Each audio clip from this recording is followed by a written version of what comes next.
UP TET 2026 की तैयारी में जुटे सभी भावी शिक्षकों का बहुत बहुत स्वागत है। जो भी प्राइमरी लेवल यानी क्लास 1 से 5 तक के लिए टीचर बनने का सपना देख रहे हैं, उनके लिए यह समझना बहुत जरूरी है। तो चलिए सीधे मुद्दे पर आते हैं और यूपी टेट 2026 को क्रैक करने का एक कंप्लीट और अचूक ब्लूप्रिंट समझते हैं।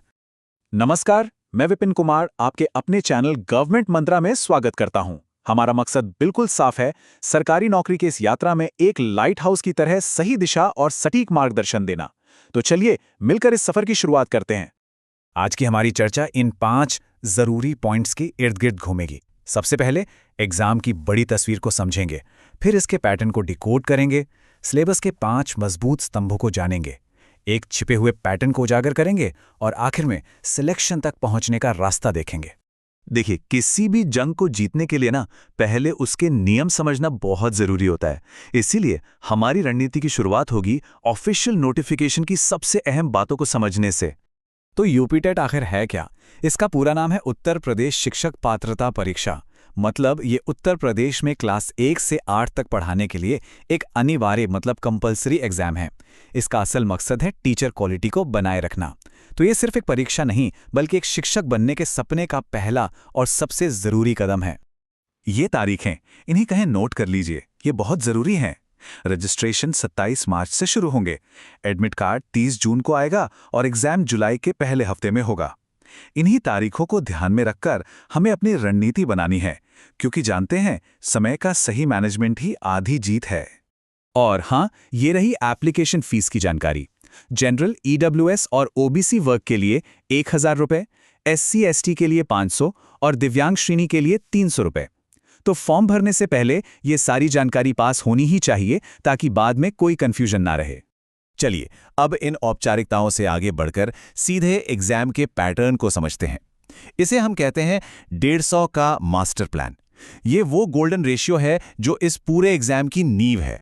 यहाँ एक बहुत ही शानदार संतुलन है। 150 मिनट, 150 सवाल और 150 ही अंक। मतलब एक सवाल के लिए पूरा 1 मिनट। और सबसे बड़ी बात क्या है? 0 नेगेटिव मार्किंग। इसका सीधा मतलब यह है कि हर सवाल को पूरे आत्मविश्वास के साथ अटेम्प्ट किया जा सकता है, बिना नंबर कटने के डर के। एक भी सवाल छोड़ना नहीं है। तो सवाल उठता है कि ये 150 सवाल आएंगे कहां से? जवाब है इन 5 विषयों से: बाल विकास, हिंदी, लैंग्वेज 2, गणित और पर्यावरण अध्ययन। और सबसे अच्छी बात यह है कि हर विषय का वेटेज बिल्कुल बराबर है, पूरे 30 अंक। इसलिए किसी भी सब्जेक्ट को हल्के में लेने की गलती नहीं करनी है। हर विषय सिलेक्शन के और करीब ले जाएगा। हम जानते हैं कि सिलेबस बड़ा जरूर लग सकता है, लेकिन घबराना नहीं है। हम इसे एकदम आसान बना देंगे। चलिए इन 5 विषयों को अपनी सफलता के 5 मजबूत स्तंभों की तरह देखते हैं। देखिए, सफलता की जो इमारत है वो इन्हीं 5 मजबूत स्तंभों पर टिकेगी। जब हर विषय को एक पिलर की तरह देखा जाता है, तो सिलेबस बोझ नहीं, बल्कि एक मजबूत फाउंडेशन लगने लगता है। और याद रखिए, हर स्तंभ, हर पिलर बराबर महत्वपूर्ण है। हमारा पहला स्तंभ है बाल विकास और शिक्षण विधि। जरा सोचिए, इसका 40% हिस्सा तो सिर्फ ये समझने का है कि बच्चे सीखते कैसे हैं। यहां रटना नहीं है, बच्चे के नजरिए से सोचना है। और यही सोच तो पेडागॉजी या शिक्षण शास्त्र कहलाती है। इस शब्द को अच्छे से याद रखिएगा। अब आता है दूसरा स्तंभ, हिंदी। इसमें व्याकरण के साथ साथ भाषा सिखाने की कला यानी लैंग्वेज पेडागॉजी भी शामिल है। सही प्रैक्टिस और पिछले सालों के पेपर हल करने से व्याकरण में पूरे अंक लाए जा सकते हैं। लेकिन असली बढ़त तब मिलती है जब ये समझ में आता है कि भाषा को बच्चों तक पहुंचाना कैसे है। तीसरा स्तंभ, लैंग्वेज 2। और यहां पर एक स्मार्ट फैसला लेना होता है, अंग्रेजी, उर्दू या संस्कृत में से कोई एक। ये फैसला बहुत सोच समझ कर लेना है, क्योंकि ये स्कोर में एक बड़ा अंतर ला सकता है।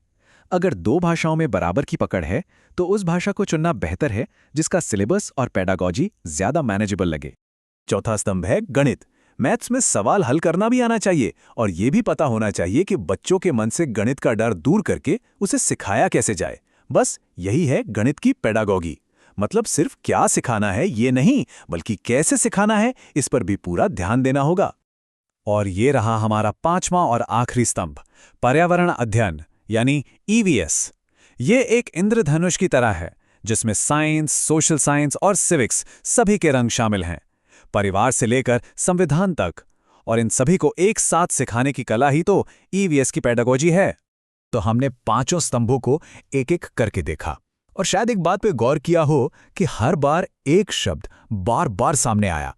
अब समय है उस छिपे हुए पैटर्न को समझने का जो तैयारी को एक बिल्कुल नई दिशा दे सकता है। जरा एक पल के लिए सोचिए, ऐसी कौन सी एक चीज है जो इन पांचों विषयों को एक धागे में पिरोती है? यूपी टेट एग्जाम का असली डीएनए क्या है? जवाब है अध्यापन, यानी कि पेडागोजी।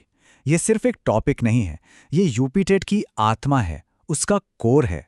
ये हर विषय में मौजूद है।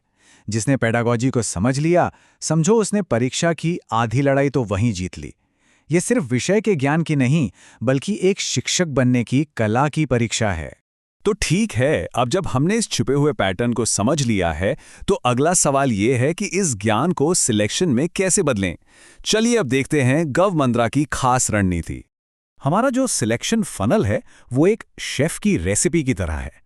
हम बिखरे हुए सिलेबस रूपी सामग्री को लेते हैं, उसे सही अनुपात में मिलाते हैं, आसान नोट्स और क्लासेस में उसे पकाते हैं और फिर एक ऐसी तैयारी की डिश तैयार करते हैं जो सीधे सिलेक्शन तक ले जाती है। एक बात हमेशा याद रखनी है, सिर्फ पत्थर तोड़ने से पहाड़ नहीं कटता, सही जगह पर चोट करने से कटता है। स्मार्ट वर्क वही सही जगह पर चोट करना है। असली कुंजी एक स्ट्रक्चर्ड रास्ते पर चलना है जो सिलेबस को सरल बनाता है और उन एरियाज पर फोकस करता है जहां से सबसे ज्यादा सवाल आते हैं। हमारा मंत्र बिल्कुल साफ है, मेहनत आपकी, मार्गदर्शन हमारा। ये सिर्फ एक नारा नहीं, ये हमारा वादा है। मेहनत करने की जिम्मेदारी सभी उम्मीदवारों की है और उस मेहनत को सही दिशा देना, ये काम हमारा है। तो अब इंतजार किस बात का? तैयारी शुरू करने का सही समय कल नहीं, आज है, बल्कि अभी है। आज ही गवर्नमेंट मंत्र चैनल को सब्सक्राइब करें और हमारी यूपी टेट 2026 की स्पेशल प्लेलिस्ट देखना शुरू करें। सिलेक्शन का सफर यहीं से शुरू होता है।